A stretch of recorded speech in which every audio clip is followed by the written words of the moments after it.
Assalamu alaikum. I am Dr. Sahar Afshan, and I'm a public health specialist. And I'm currently residing in Canada, working on a project for health interventions for chronic diseases. It's great to be a part of JSMU, Jinnah Sindh Medical College again. Was a graduate of 2010. It's an honor, a privilege to be a part of your mother institute again. And I'd like to continue to be a part of it. I'm actually being a part of public health department, and my master's in family medicine and public health gives me the exposure to conduct classes for you students for the community health community medicine department, and we're going to be continuing it. I've got plans for taking each subject wise, and today that I'm going to be starting with is maternal and child health. It is one of the important topics of fourth year, but the only difference that I'm going to be taking it, I'll be taking it in a physician approach way, so that is easily understandable to the students of fourth year, and they don't really have to learn anything but to understand it and remember it in such a way that they can implement it later on in their lives. Another objective of conducting these lectures is community medicine. We need to understand what community medicine is. Community medicine is basically it's a plot between family medicine and public health. We do not, being as medical students, we do not really take it seriously at that time because we think it's just more of a theoretical subject, but it is basically a specialty. As we go, as we travel and we get to experience and we learn about the specialties in medicine, we realize how important community medicine as a subject is. Community medicine lies between family medicine and preventive medicine, that is public health. It has its own specialties. People who do, physicians who specialize in family medicine.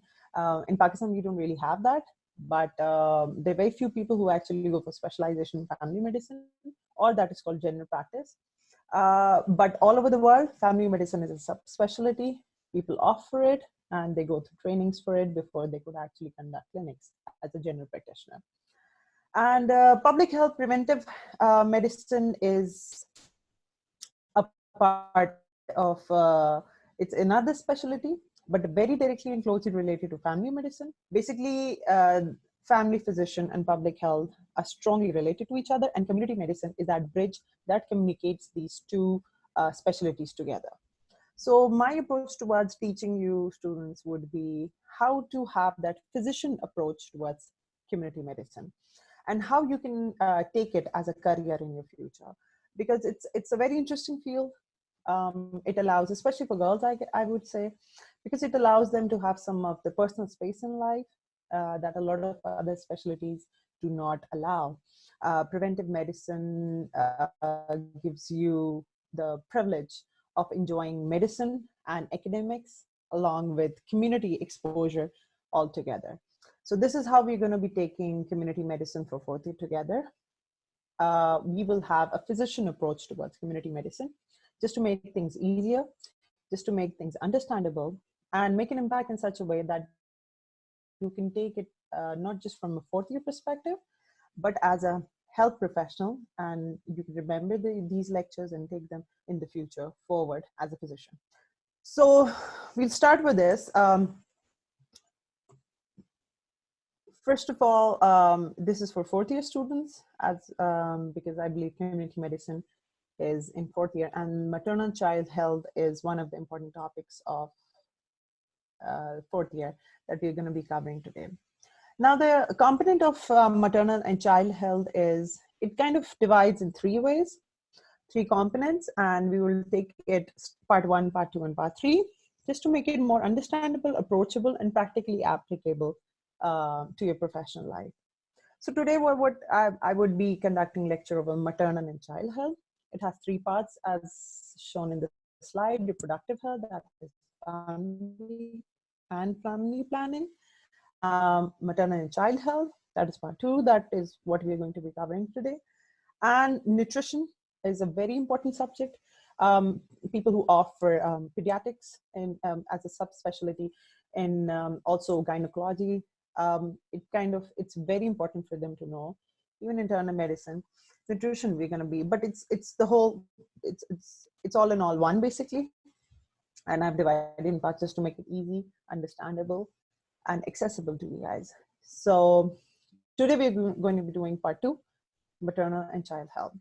So how do we approach maternal and child health care? So we start from the mother, right? So what is maternal care? We have 5 stages of maternal care. Preconception, that is women who are looking to conceive after marriage, in relationship, they want to grow as a family. So that is one part of maternal health. Then you have the conception. Once a woman has conceived and she is now pregnant, and she's on step 2 towards her pregnancy. Then comes 3 stages of pregnancy: first trimester, second trimester, and third trimester. Antenatal care is basically the trimester, the care of the mother during the trimesters. And it's divided in such a way according to the trimesters. Like, for example, in first trimester, that is first 3 months of pregnancy from conceiving date, we take first 3 months, and then the second trimester where organogenesis and other important investigations are to be made with the second, and the last is towards labor. So the 4th stage is labor, and the last is what we say postpartum. That is another big phase. What we realize when we get into practical medicine, that postpartum is also very important. We think once a mother has conceived, she's gone through the pregnancy, she's delivered, that's it, end of the story. But it doesn't really go this way. There's another dimension to it, and we really need to work over that and try to understand the postpartum period of a mother, how difficult it is, and how important family physicians and general practitioners, from our point of view, a healthcare team is important to take care of the mother after the delivery as well. So World Health Organization, we'll start with antenatal care, and that World Health Organization is basically the standard organization that set up protocols and recommendations for healthcare, not just in maternal and child healthcare, but overall in whatever chronic diseases, communicable diseases, mental health, all the factors. So World Health Organization has a standardized way of communicating health standards to the world. It's important to know World Health Organization status, even at the student stage, for 2 reasons. First of all, you'll be, whenever you're going to go for research or you'll be conducting studies, World Health Organization standards, you have to go for references for them because it is a set standard. Without considering World Health Organization, you cannot really conduct any sort of study or have the knowledge of that subject. And again, it's not just about public health that World Health Organization only works towards global health. No, it covers everything. So be in touch with the websites of WHO. It gives you updates and researchers, data. It's amazing. So in this lecture as well, I've started with the WHO standard of antenatal care. And what is the concept of this antenatal care according to World Health Organization? I would say, so the concept of World Health Organization is that it helps to improve, the antenatal care is important because it helps to improve the care of the pregnant women. It reduces the risks of pregnancies and complications during it, and gives the women a positive pregnancy experience, right? Antenatal care starts from the day a mother conceives till the day she delivers. So what we would consider is normally the protocol. Now, from a physician's point of view, especially GP doctors and family medicine doctors, physicians, they're going to be facing this situation a lot. You have a clinic and there's a woman who comes to you that she thinks she is pregnant. Now, how would you actually, that is the point where you would start investigating the physician approach to community medicine and the maternal and child health comes into role. So how would you approach that patient? First of all, investigation, whether what she thinks is right or wrong. For this, we have initial ultrasound and beta HCG levels that we send for confirmation of the test of the pregnancy. So beta HCG is the pregnancy test, and ultrasound is the second step towards pregnancy confirmation. Then we have a protocol that we follow according to the World Health Organization, that every month we call the patient for visits. After initial CBC, that is checking her blood iron levels, that is her nutritional status, her mental, physical status, and consulting her. We send her for visits. We ask her for visits every month, routine checkups that we call. In the first trimester, it's monthly. We send her folic acid is prescribed immediately after recognition of any pregnancy. It's important in first trimester. Iron supplements are usually prescribed along with other vitamin supplements because the women's body physiologically changes and it's considered to have extra care, especially nutritionally. So first care according to WHO is nutritional care. Along with the food, good health diet, that is fruits, vegetables, meat portions, carbohydrates, everything in a certain portion. We don't want her to be overweight, underweight. We want her to be healthy. For this, nutritional care along with vitamin supplements is recommended. Maternal and fetal assessment, this is what we do. That is ultrasound, as I said, is routinely done in trimesters. Preventive measures, we consider preventive measures is vaccination. Either she's been vaccinated for rubella or no. What are the exposures that are dangerous to her? Does she have any pets? What sort of psychological stress is she in? Mental, emotional, physical threats is she in? Whatever the situation of every patient is unique, and we need to take them accordingly. So we have to take specific preventive measures according to the patients. And we make sure that we cover all of them. Interventions for common physiological symptoms, that is normally nausea, vomiting. Some patients have dizziness, they have low sugar levels. That is all routinely done. And it's a very common complaint that we have. All that covers in antenatal care.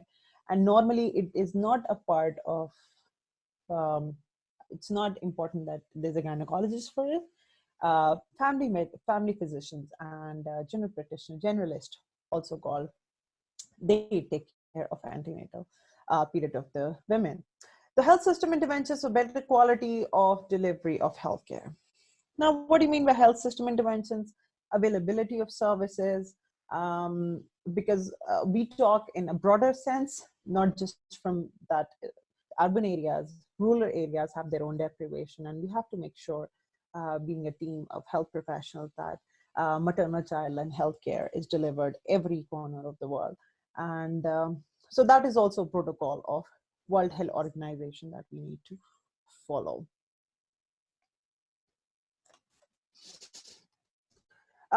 Another thing I would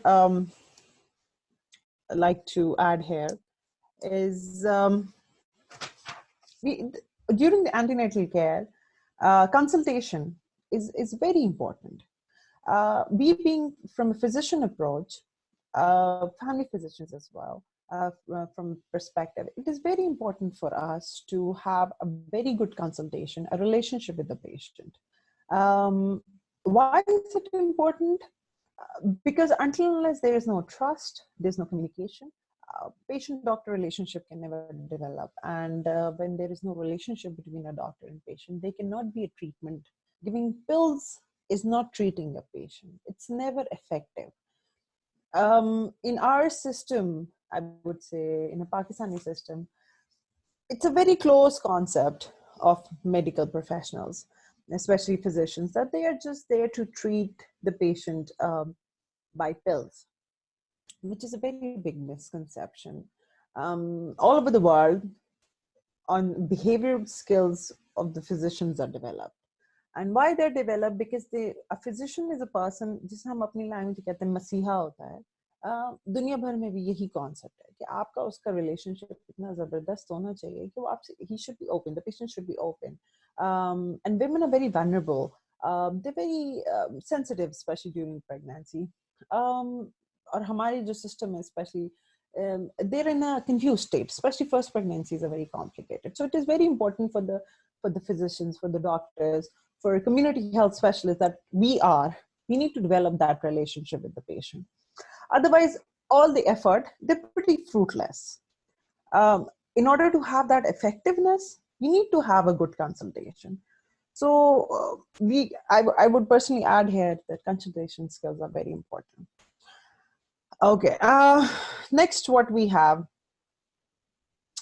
Now I put the slide up just to let you know that why are we emphasizing over maternal child health care in community medicine, and why are we studying it in 4th year, and how is it important, not just from the examination point of view, but from a future perspective as well. Trained birth attendants, TBAs means trained birth attendants. Who are trained for maternal child health care? Trained birth attendants, midwives, lady health workers, medical students, that is you guys, postgraduate students who are doing OBS, gynae, pediatrics, and GPs and family medicine physicians. They are all trained for maternal and child health care. So it's not confined to just the OB-GYN department. Any GP doctor, anybody who would be conducting his or her own private practice soon after graduating, they would be facing patients who would be needing antenatal care, postnatal care.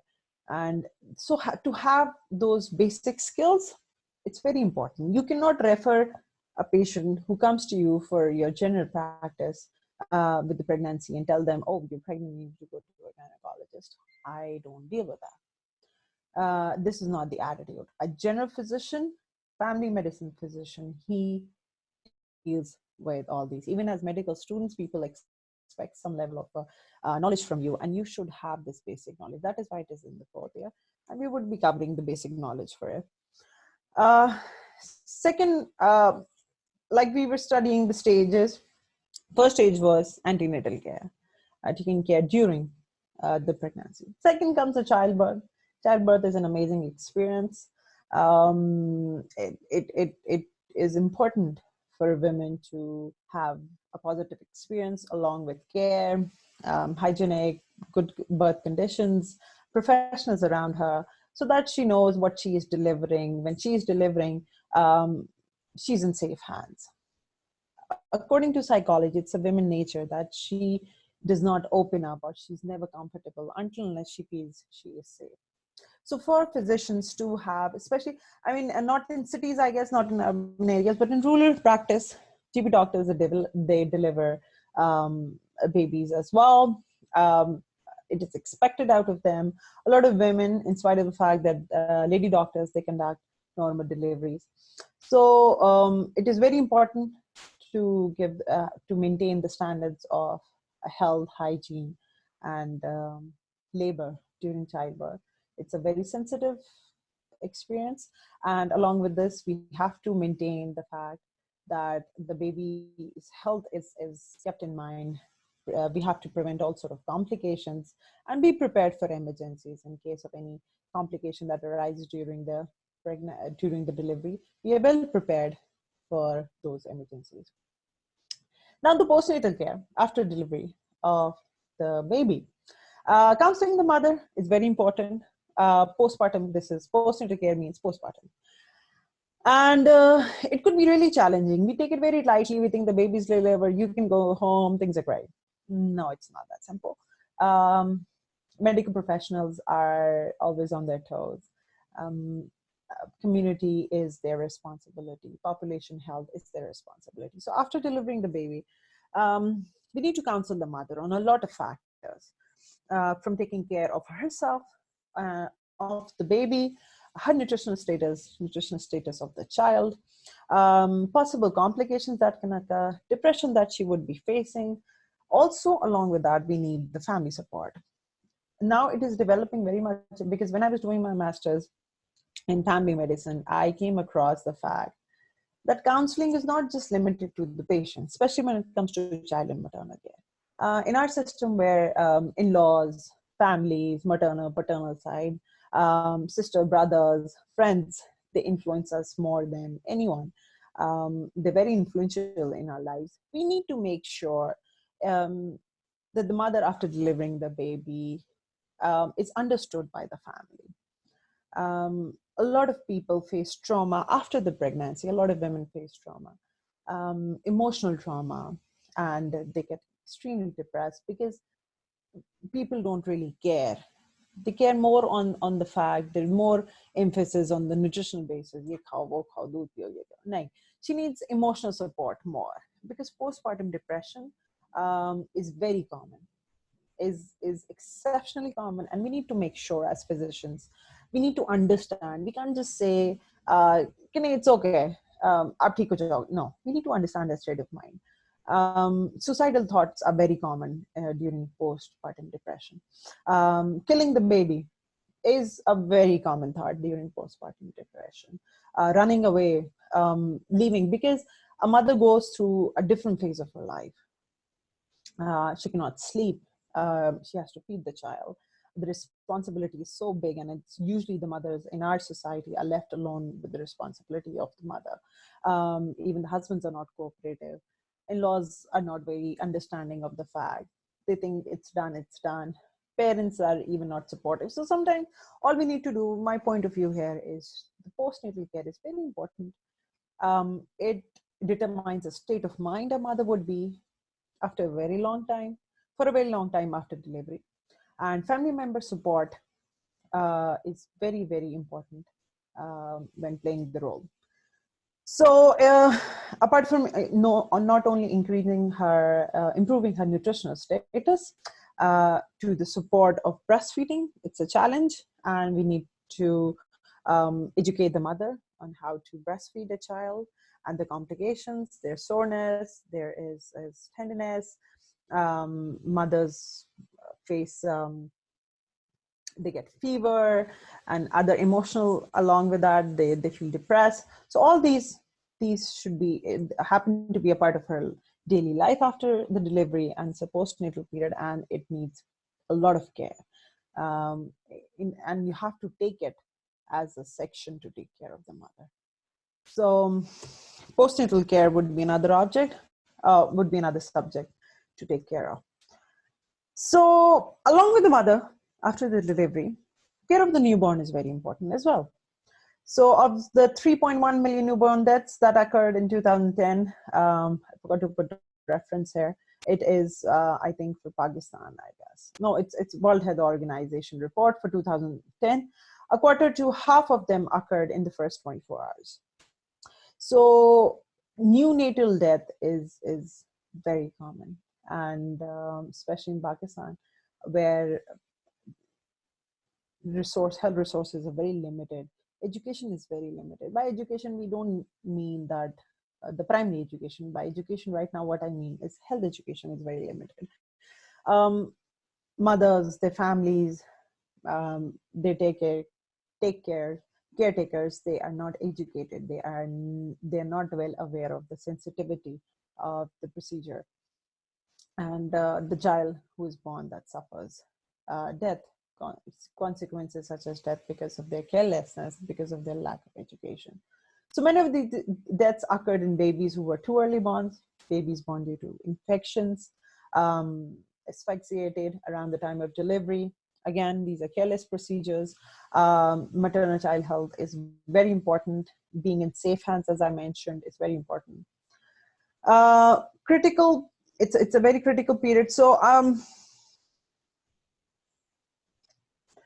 and availability, whenever we are opting for, I always, because I was a general physician in Middle East for the last 8 years, and we used to take cases of antenatal care a lot. in our general practice there. So what a lot of patients who used to come to me, and after the antenatal period, when it was time to delivery, we used to refer them to a gynecologist. So they always used to ask me, who's a good gynecologist that I should go to?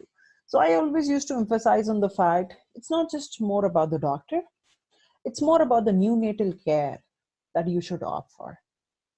What I mean by this is the NICU present in the hospital where you plan to deliver? It's very important because complications are very common. Anything can happen. Childbirth is a very complicated procedure. And at the very last minute, anything can happen. So preparation for emergencies and complications is a must. And when it comes to newborn preparations, NICU presence is a must. The neonatal department should be present in wherever you are delivering, referring your patient for delivery. Because resuscitation cases, procedures should be available. Professionals who can do proper resuscitation at that time should be there, because that is life-saving. Care of the cord, infection, sepsis, everything depends on it. Proper sterilized instruments should be there. Care of the skin, examination of abnormalities, if the baby is born with any abnormalities, professionals, that is pediatricians, neonatologists should be there to take care of that. Birth weight is very important because it is considered as the parameter or the standard way of conducting health analysis of a child. Whether a child is healthy or not, the birth weight determines it. Breastfeeding counseling is very important because a lot of, especially first-time mothers, they go through emotional trauma, they don't know how to breastfeed their children, and the counseling nurses should be there who could counsel them, doctors should be there who could counsel them. And planning next visit, whether depending on the mode of delivery, it was C-section, normal delivery, and they have to come back for the next, how will they will be coming back. So all these availability of resources is very important. Whenever you refer your patient in your general care, you have to take these things in mind, keep these things in mind, and refer accordingly. So now we'll come from the examination point of view. The main reason, this was more of a background and why we are doing this and how we should do it. A physician approach now from the examination point of view. In fourth year examination of community medicine, importance of birth weight. It's not just an examination thing, it's a standard. That is how to know the well-being of a baby that is born.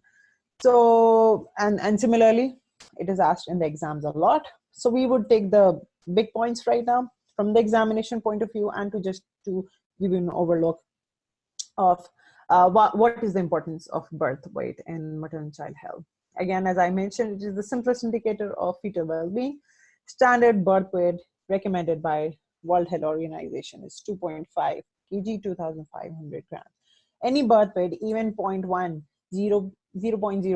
less than 2.5 is considered low birth weight, and babies are kept in incubators, ICU and ICU, determining on how less the birth weight is. They are in intensive care. So 2.5 is the standard. Low birth weight, LBW in common words, any baby born less than 2.5. What are the common causes? There is a bunch of list of causes in your books. A lot of them, even we can go through them if you want, but generally, basically, birth weight is determined, if we talk initially, birth weight is determined by a lot of factors in the first place. Genetic factors, they say tall parents have tall babies, so birth weight vary according to that. Birth spacing, it matters. And sex of the child, they say boys are heavier. All these aspects are taken into account when considering low birth weight. Maternal nutrition definitely is one of the factors that determines the birth of the child. Duration of gestation, preterm, postterm, these all contribute to the child of to the weight of the child. Height and age of the mother. Age has a very strong role to play when it comes to a healthy pregnancy. So all these factors matter. Social status matters. If with the patient that we have doesn't have very favorable socioeconomic situation, and she was deprived of the basic food necessities or a good nutritional status during the pregnancy, that is her antenatal period. That could very much affect not just the physical growth of the child and birth and weight, but also the mental status of the child. So we need to take all this into account. So how we can prevent all this? There is a formula for calculation of the low birth weight in a population. Live babies with birth weight less than 2.5 kg, I've mentioned it here, divided by the total number of live births into 100. That's a percentage of low birth weight babies. It's a common formula. You will be finding formulas here a lot because you will be asked in the examination a lot. They're not any complicated formulas, simple formulas, but they're asked in exams, so we do mention it, and we should know what we are talking about when we are talking in terms of community medicine language that we have. Community medicine has a lot of formulations, so we need to know those basic formulas so that when we convey them, we should know what we are talking about. Prevention, now how to prevent low birth weight. There are a lot of ways that low birth weight could be prevented, but the major, I've pinpointed some of the common ones. That is nutrition, high-risk mothers, that is diabetes, hypertension, eclampsia, any other, epilepsy is another common, like mothers who are at high risk. Birth spacing is another factor. That is why family planning is really counseled after the first delivery, that mothers and should be so for healthy mother and healthy child. It's important to have proper antenatal care, as I mentioned previously, plays the vital role in the birth weight of the child. Another thing that I would like to mention here, maybe I did not, yes, cause I have. So causes of deaths in low birth weight babies. Atelectasis, deflated lungs or partially or damaged lungs, underdeveloped lungs, or alveolar fluid in the alveoli, and because of which babies could not breathe. There is no air in the alveoli and no respiration that is taking place. In simple words, I would say that, because I think you've not done medicine yet. So atelectasis is the most common cause of death in low LBW. Pulmonary hemorrhage, intracranial bleeding, pneumonia. Pneumonia is again, when you have your posting in the pediatrics department, you would see pneumonia is very common in newborn babies. And it's usually a complication of LBW, that is low birth weight. How to prevent, I just mentioned, I had written it again. So another factor that we will discuss here after low birth weight is if we continue from where we left, that after antenatal care, it's the delivery. Infant feeding is a very big factor, and it's very challenging for first-time mothers, especially. So we being medical professionals, especially if you are working at a hospital or in a setting where you have patients coming after deliveries, especially in rural areas, mobile health clinics, and if you're working for public health sector, this is a very common practice that you have to keep in mind. It is very important from examination point of view. There's a must question that comes from breastfeeding. Breastfeeding is recommended for babies 4 to 5 months after birth.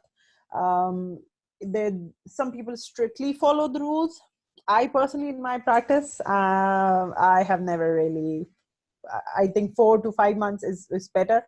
Some people follow to 6 as well, so 4 to 5 months is standard. I suggest weaning 4.5 months to 5 months after birth. Colostrum, the pre-milk, they say there's this classic color to it. It's full of antibiotics, and it's there to protect the newborn baby. It's very important. It's very healthy. first few days, I think it's for a week, right? That the colostrum is there, and it's the best antibiotic a mother could uh, give to her child. When a baby is born, he's very, very susceptible to infections due to low immunity. He's just entered the world, he's very weak. So this is the first dose of immunity that he gets from the mother, that is colostrum. There's a question that is must on colostrum. What is colostrum? It's the pre-milk that comes after delivery. And what it is full of? It is full of antibiotics. Again, it has higher in protein and low in sugar than full milk. So even a small amount can hold off your baby's hunger. So that's colostrum. Apart from that, why breastfeeding is recommended? Because it protects against allergies, eczema, causes low stomach upset, diarrhea, constipation, then formula, reduces the risk of viruses, UTI, IBDs, gastroenteritis, ear infection, respiratory. It basically boosts the immunity of the child. Prevents obesity. Obesity is another challenging public health issue that is coming up, increasing day by day. Apart from that, it bonds the relationship between the baby and the mother due to skin contact, and also the closeness during the procedure.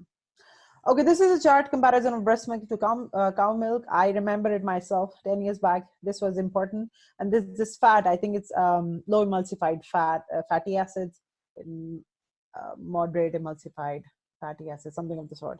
I'm not really sure here. But this is a very important chart. It's there in your book as well, I think, for the community medicine book. And I've mentioned it here. This should be learned by heart because there's a definitive question. So I just mentioned it here just to give you a recap. Okay, now we are going to be talking about the community medicine aspects of child and maternal health when it comes to mortality. Mortality rate, maternal mortality, neonatal mortality, that is infant mortality, all these factors contribute. They are standard for a health system of a country, of a community. The higher the rate of maternal child health, the more it is suspected that the health delivery status is poor. Pakistan is it's better than a lot, but yet not the best. It has a lot. There's a lot of work going on in child and maternal mortality rate, but which is getting better, but yet it's not the best. It's 57 out of 1,000. That is infant mortality rate in Pakistan currently. That is what is infant mortality rate? It's a number of deaths per 1,000 live births of children under 1 year of age. The formula is, I've mentioned the formula. What is the common causes of, again, IMR? Birth defects normally are the most common cause. Preterm is another very common cause. Low birth weight, I mentioned already. Maternal pregnancy complications, diabetes, hypertension. The child was healthy, but the mother suffered hepatitis is another complication of our region, because of which the child suffers mortality. Sudden infant death syndrome. It's a disaster. It's a very scary thing. But yes, all of a sudden there is a death without any justification or explanation. There's a COT syndrome as well. So sudden infant death is another reason. Injury suffocation is very common, especially in rural areas. There are so many reported deaths due to carelessness or lack of education, health education in the mothers and families, that their infants suffer death because of it. So these are some formulas that I've formulated here. They're important from the examination point of view. Neonatal, first of all, what is a neonate? Neonate is a child when it's born till 4 weeks. So neonatal mortality is within the first month of the childbirth. Probability of dying during the first 24 days of life expressed per 1,000 live birth is NMR, neonatal mortality rate. Of neonatal, what is the NMR of Pakistan? 40 out of 1,000. Early NMR is still 7 days when a child is born and dies within the first 7 days. It's early NMR. And what is late NMR? When the child dies within the first 4 weeks, that is first month of his life. Postnatal mortality rate, PNMR, death occurring from 28 days, that is after the neonatal period, that is the 28 days till 1 year, that is the infant age. So what is INMR? Infant mortality rate is the addition of both NMR, neonatal mortality rate, plus the postnatal mortality rate. That is the first 28 days, and from that after 28 days to the first year of life, addition of the is infant mortality rate. What is the child death rate? 1 to 4 years child. There's an index for first 5 years as well, but I have just here formulated to 1 to 4 years. But normally the child death is the mortality rate of child death is conducted within 1 to 5 years. That is also there. You can check it. Child survival index is the mortality rate under 5. So we can also have a look at it. I've copied it basically from internet. I like this diagram, it's interesting, explained it all. That is early neonatal death, prenatal stillbirths, and the mortality around infancy. It's kind of summarized in a very nice way. You can have a look at it afterwards as well. So how can we prevent NMR, IMR, basically? Let's take it in a collective way. IMR, the infant mortality rate. The preventive and social measures. Now, this is where the public health sector or the preventive medicine or preventive physician plays the role. General physician is there, we're still not ignoring that part. But just to enhance the concept of community medicine, the preventive measures, how to prevent it from happening, and if it has happened, how to prevent it from progressing for any disease. So the community medicine aspect of maternal child health, IMR, that is infant mortality rate, that is prenatal nutrition. We have to increase maternal nutrition. A lot of complications, a lot of patient comes with complaints that there's hyperemesis, there's a lot of nausea, vomiting, they can't eat anything. Especially in urban areas, it's not a problem. There's Similac, other nutritional supplements are available that are fruity and nice, and they are enough. They are enough for a meal. They are meal supplements. That should be recommended by general physicians to the patients. If there's a pregnant lady that comes to you and she is complaining that there's no intake of proper nutrition due to hyperemesis, any other physiological problem, symptomatic issue that she's facing, nausea, depression, stress, it could be anything. So in those cases, severe cases, we recommend supplements. The point of view here is, the important point is that there is no, we cannot ignore the fact just because the patient is not in a situation to have a good nutrition. We cannot just let it go that, okay, if you can't have it, just forget it. No, we have to find a solution. Nutrition is the basis of not just the mother, her pregnancy, and the upcoming child who has a life to live. It's very important. So food supplementation is very important for the physicians to know how to make that once the patient is there with either uncooperative behavior or physiological symptomatic complications. Another is prevention of infection. Immunization of the mother is so important. You need to know the status, have all those immunization tests, hepatitis, every antibody test should be done during the pregnancy, before conception, if the couple is there for consultation. Immunization plays a vital role. And then immunization itself for the child, provide protection in 6-week maintenance. So immunization is another preventive. How to reduce prenatal and neonatal mortality? That's an interesting question. So before, during pregnancy, as I mentioned, because this is one of the common health issues of Pakistan and all around the world. A very important topic in community medicine that you need to cover and understand. You will be facing it in your practice as a physician in future, being a medical profession. So these are basics. You should be knowing all this. Being a medical profession, people would expect some level of professionalism, some level of knowledge from you. So these are very simple charts that would help you uh, understand and answer somebody. Practice later on, practice, make your practice efficient in a way. So before and during pregnancy, how to reduce, how to improve the maternal and child, promotion of maternal health and capacity, education, consultation, awareness is everything. In Pakistan, it's so huge that there is such little effort being done on consultation skills. Please need to understand, as medical professionals, as medical students today, you need to know how to talk. You need to know how to communicate, go out, meet people. You need to be social, because this is the basic skill that would basically, no matter how knowledgeable you are, no matter what your GPA was, no matter how much score you had in your exam, if you lack the communication skill, you are nothing, you are zero. You need to have that level of skill, communication, consultation skill, for as a basic ingredient to your professional life. So promotion of maternal health and capacity, education. Please talk to your patient, give them time, make them understand, call them again if they're confused, call them again if you think they didn't get it.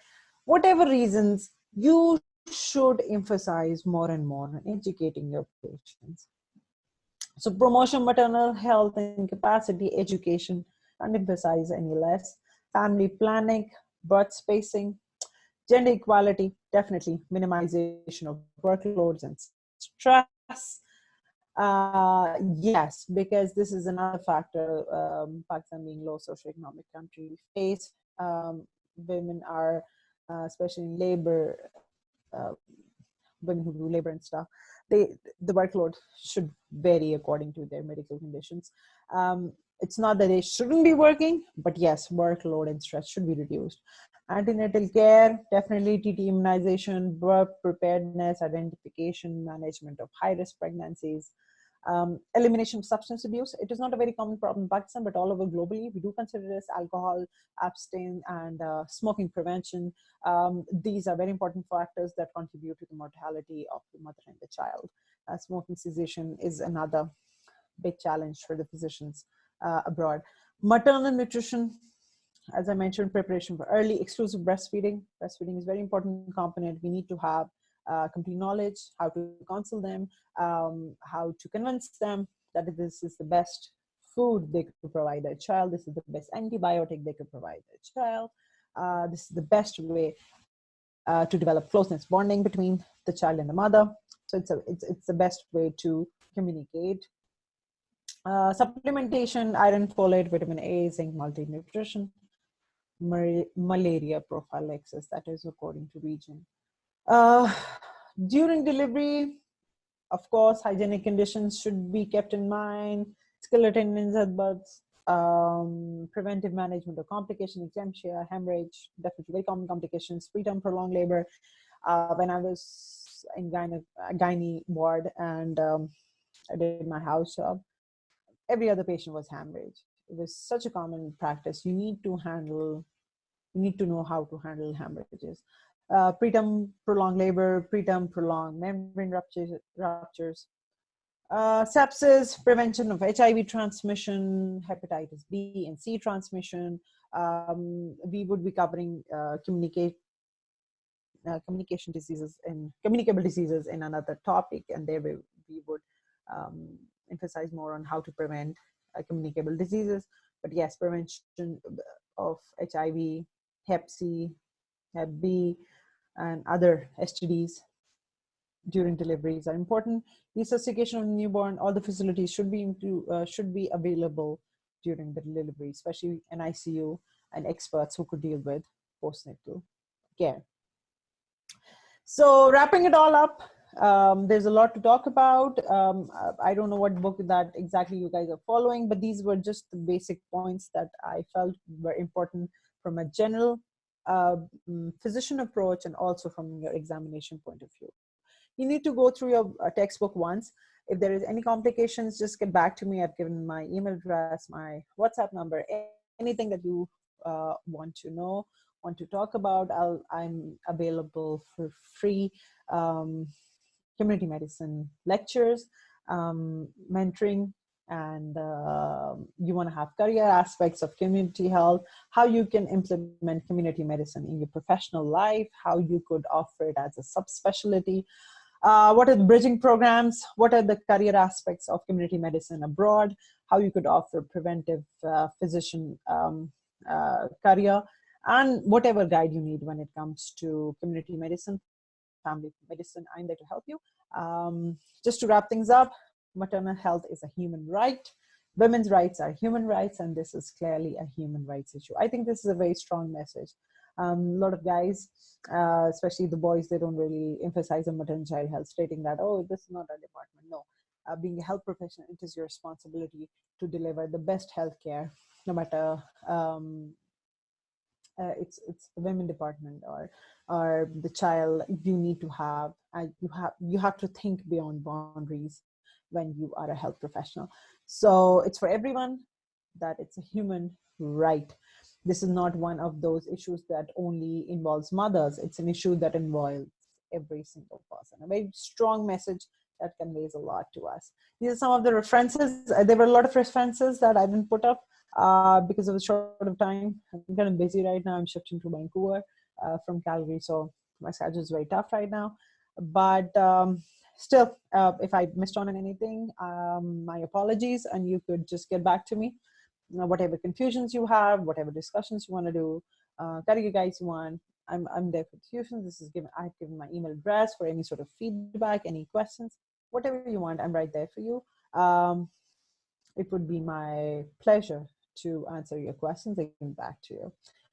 So thank you, everyone, and hope it was amazing. It was an amazing experience to connect and communicate with you guys.